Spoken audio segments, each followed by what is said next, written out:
Hi, this is Mrs. Young, and today we're going to begin Lesson 5 out of our Functions Unit packet.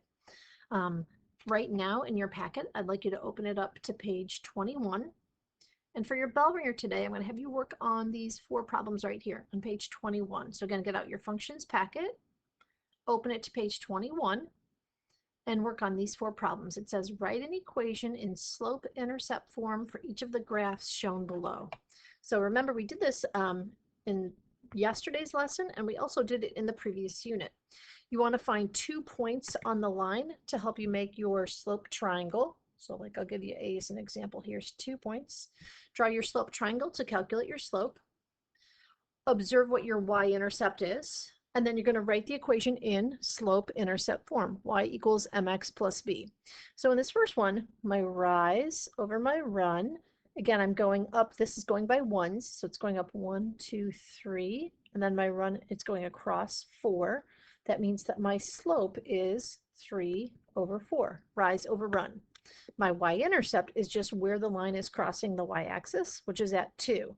So my b value or y-intercept is 2.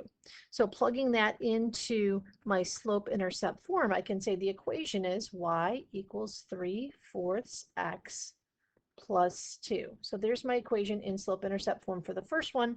I'd like you to go ahead and try to do the next 3, B, C, and D. So right now I'd like you to pause the video and go ahead and do those 3 problems in your packet.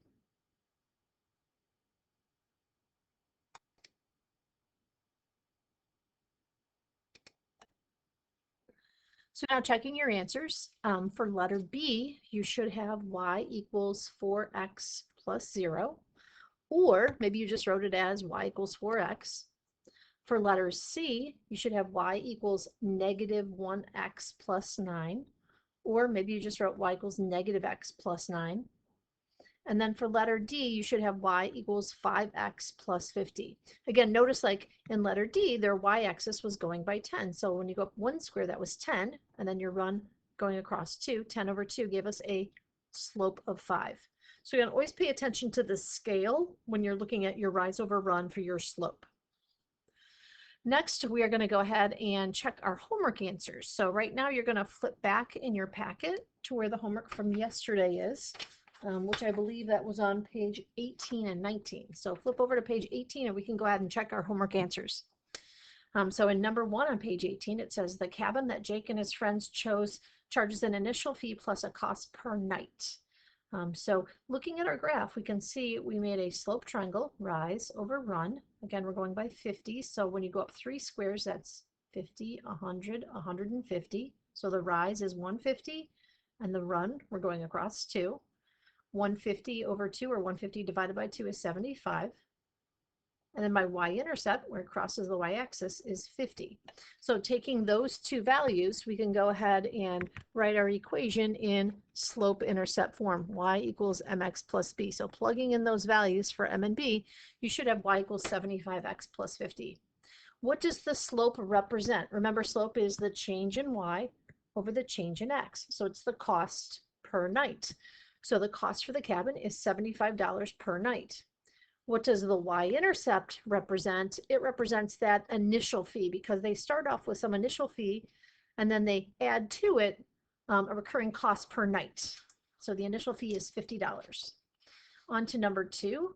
This one is a little bit different because instead of a graph, we have a table. So again, I took my first 2 ordered pairs and plugged those into the slope formula, and I have a slope of 2/3.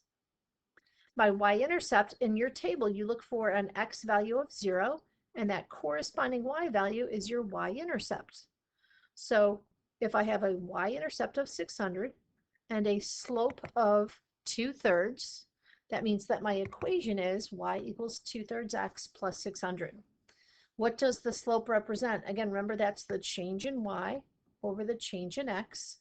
So it's the height of the tree each month. The tree keeps growing every month. So the tree is growing 2/3 of an inch per month. Again, there's my units, inch, 2/3 of an inch per month.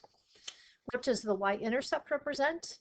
That means that we started off with a height of 600 inches. So that's our initial height of the tree.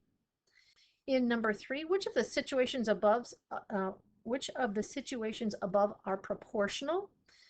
Again, for proportional, remember we had to cross at the origin. You can see the first one does not cross at the origin. And then you can also see that this one does not cross at the origin. So neither one of those is proportional because they do not pass through the origin where you have a y-intercept that's not 0. Turning to the next page of our homework, in number 4, again here in number 4 they give us a graph. So we can draw our slope triangle, rise over run. So I get a slope of 3/2, 3 over 2, rise over run. And then my y-intercept is where the line crosses the y-axis, that's 0. So the equation is y equals 3/2 x plus 0, or just y equals 3/2 x. What does the slope represent? Remember, that's the change in y over the change in x. So it's the number of chocolate squares per graham cracker. So you need 3 squares of chocolate for every 2 graham crackers. What does the y-intercept represent? It represents that if you have 0 chocolate squares, you're going to need 0 graham crackers. I guess you're not going to have any s'mores then. Then in number 5, on the last day of their camping trip, Jake and his friends spent most of the day fishing. So we have a table this time instead of a graph. Again, I can take the first 2 ordered pairs and plug them into the slope formula. When I reduce 8 over 30, I get 4 over 15. My y-intercept, when the x value is 0, the y value is also 0. That means that my y-intercept is 0. So my equation is y equals 4/15 x plus 0. Or you can drop off the 0 and just write y equals 4/15 x. What does the slope represent? Remember, slope is the change in y over the change in x. So it's how many fish you catch every minute. Again, because it's 4/15, that means that we catch 4 fish every 15 minutes. What does the y-intercept represent? That means at a time of 0 minutes, we've caught 0 fish. So again, at 0 minutes, we've caught 0 fish. Number 6, which of these situations above are proportional? In this case, they're both proportional. The second one's proportional because my y-intercept is 0. And the first one is proportional because the y-intercept is also 0. So again, that was a quick check of our homework from the previous night, which I believe was pages 18 and 19. Okay, so now going back to lesson 5 for today. In your packet, I'm going to ask you to turn to page 24. Page 24. Lesson 5 is a little bit more challenging and a little bit longer. So because of that, I'm going to cover it over 3 days. So we're just going to do a little bit of it today, a little bit of it tomorrow, and then kind of a review of it on Friday. So lesson 5 is going to take us 3 days. So on page 24, we're going to start with this top section here, where we're going to write equations from a point and a slope. That's what we're going to work on today. Consider a line that has a slope of 1/3 and contains the point 4, 6. Again, in an ordered pair, the first number is your x coordinate, and then the second number is your y coordinate. If we want to write an equation for the line, we know the slope, but we still need to find, again, I know the slope, it's 1/3, but I need to figure out what's the y-intercept because I want to be able to write this equation in slope-intercept form. To find the y-intercept, what are we going to do? We're going to substitute all of the known values into the equation y equals mx plus b, and then we're going to go ahead and solve for b. So we're going to plug in a number for m, a number for x, a number for y into that equation, and then we're going to have to solve it for b. So we have to remember how to solve an equation to do this. So again, we're trying to write an equation of a line if they give us a point and a slope. Again, I'm going to skip over this next box because I'm going to work on that one tomorrow. So today we're just doing equations from a point and a slope. So going down to number 1, it says write an equation in slope-intercept form given the slope and a point on the line. So looking here at number 1, we have a slope of 1/3. That's our m value. In our ordered pair, we know 6 is our x coordinate and we know 14 is our y coordinate. Next thing I want you to do is write down slope-intercept form. Y equals mx plus b.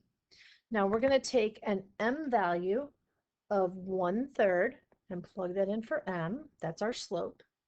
We're going to take 6 and plug that in for x. That's our x coordinate. And then we're going to take 14 and we're going to plug that in for y. So this is that step of substitution, plugging in the pieces that we already know. So I'm going to rewrite that equation. My y value, that's 14, is equal to my m value, that's 1/3, times my x value, that's 6, plus b. And again, that last value there is a b. So I'm trying to solve this for b. I'm trying to figure out what is my y-intercept. I don't know what my y-intercept is. This is why, or where you might need a calculator. So first you're going to go ahead and multiply those two values together. 1/3 times 6 is 2. And then to finally solve that equation for b, we want to move the 2 to the other side. So we get the b by itself. Isolate your variable. So as we subtract 2 from both sides, we get b is equal to 12. Now I know what my y-intercept is, and I know what my slope is, and I can take those two things and write my equation in slope-intercept form. So again, remember y equals mx plus b. So we can write the equation y equals my m, that's 1/3 x, plus my b value, which I just solved for, that's 12. Y equals 1/3 x plus 12. So again, if they give me a point and a slope, I can plug those values in and solve for the y-intercept, and then I can take the slope and the y-intercept and write the equation. Let's try another one. In number 2, they give us a slope value of -5. 5 is my x coordinate, -22 is my y coordinate. We're going to go ahead and write the equation y equals mx plus b. Here's the substitution. We're going to take -5 and plug that in for m. 5 we're going to plug in for x, and -22 we're going to plug in for y. So we're going to rewrite this equation. We're going to say -22 equals -5 times 5 plus b. Again, when you're going to solve this equation for b, your first step is to multiply those two values together. So -5 times 5 is -25. And again, you want to try to get this b by itself on the right side. The opposite of a -25 is a +25. Whatever you do to one side of the equation, you have to do to the other. So when we solve that, when we plus the 25 over, we should get 3 is equal to b. Now I know what my y-intercept is. I know what my m value is, and I can write the equation y equals -5x plus 3. So there's my equation in slope-intercept form. So again, we're taking our slope and our x and y coordinates, plugging them all into the slope-intercept form, solving that equation for b, and taking our slope and y-intercept to write the equation. Let's go ahead and try number 3. This one's a little bit more challenging because we have a decimal, or a couple decimals. Again, our m value, our slope is 1.75. 10 is our x coordinate. 16.5 is our y coordinate. Again, we take that equation, y equals mx plus b, and we're going to plug in 1.75 for m. We're going to plug in 10 for x, and we're going to plug 16.5 in for y. So we get 16.5 equals 1.75 times 10 plus b. Again, your first step when you're solving this is to multiply those two values together. If you need to, this would be a great opportunity to use your calculator. Again, if you don't have a calculator, you can use the calculator on someone's phone or cell phone if you need to. 1.75 times 10 is 17.5. Again, this is a positive 17.5, so to move it to the other side, I have to subtract it. So subtract 17.5 from both sides. So I get -1 is equal to b. So my y-intercept is -1. So my equation will be y equals my m value, 1.75 times x. You could say plus a -1. I'm just going to write -1. Again, that was my y-intercept of -1. Next, I would like you to try number 4. Take the slope and the x and y values, plug them in, solve for b, and then write your equation. So pause the video right now, and try number 4. So checking your answer for number 4, when I solved for B, again, I did use my calculator. Hopefully you can use your fraction key on your calculator to multiply those two values together. And then the opposite of subtracting 6 is adding 6, and negative 6 plus 6 is 0. Can I have a y-intercept of 0? Of course, the graph could cross at the origin. So writing our equation, y equals negative 2/5 x plus 0, or you can drop off the 0 and just say y equals 2/5 x. Notice I was going to mention, I kept drawing these little arrows to show you where I was plugging stuff in. You don't have to draw the arrows. I just wanted you to visually see what I was doing, where I was doing my substitution here to solve for that y-intercept. So again, if they give us a slope and a point, we can plug those values in and solve for b so that we can write our equation in slope-intercept form. Okay, next I'm going to go ahead and assign our homework, which is a little bit different than probably what's on our stamp sheet. Our homework for tonight is going to be page 26, just problems 1 through 4. 1, 2, 3, 4. So these 4 problems right here, just like the 4 problems we just did. Again, like in number 1, your slope, your m value is negative 1/6. 12 is your x coordinate. Negative 2 is your y coordinate. You plug those into slope-intercept form. So plug all those numbers in and solve for b, and then take the b value and the slope and write the equation. So again, those 4 problems are your homework for tomorrow. A very short assignment. So again, homework for tonight, page 26, 1 through 4. Thank you.